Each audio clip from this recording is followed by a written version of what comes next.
part of your identity aside from your racial background is also when you came out in 2019. So you've played quite a monumental role in destigmatizing mental health issues, especially when you so bravely came out on social media and you provided a voice for other young people in the LGBTQIA plus community. So, in your post, you mentioned you grew up feeling pressured to change who you were, and you did suffer from some anxiety. So, can you talk us through this experience a little bit? Yeah, definitely. I think it just goes on from what I said previously, from coming from not just one minority, but now two minorities and struggling with that. I think for me, growing up as a young male in the society, I kind of didn't have any role models that were queer.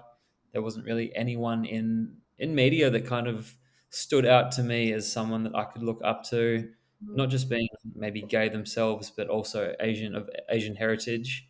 And yeah, I definitely felt like I had to fit in. I went to an old boys school that was Catholic. The beliefs there were very traditional. The kind of group that I hung out in, we were really into sport, but it was very like a masculine kind of dominated group, and Yes. I felt kind of out of place. So I struggled a lot in that sense. And I think as I got a bit older, like my friends started to date and go out, and I still didn't really feel comfortable with kind of coming out and telling them who I really was. Yeah. Oh, I'm so sorry you went through that. That's not a great feeling. And I guess, like, as much as there has been a progression in recent years, unfortunately, it's still quite difficult for Asians to come out and speak openly about their sexuality to parents who might have quite traditional views still. Can you share any advice for someone who might be going through this situation where they're too afraid to come out to their parents? Yeah, I think that's an important topic to touch on, especially coming from an Asian background. I think emotions and all that stuff is really kind of suppressed a lot of the time, which that's one issue to deal with.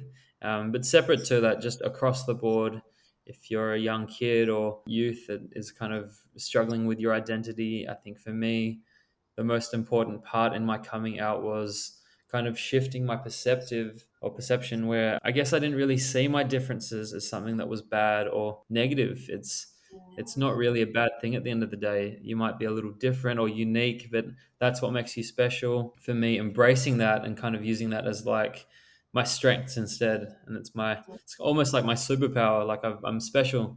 I think that's what made me really kind of feel really confident in myself and become comfortable to come out. Yeah, but if other kids can kind of go through that too, I mean, they're not alone. There's a lot of people out there that struggle with this.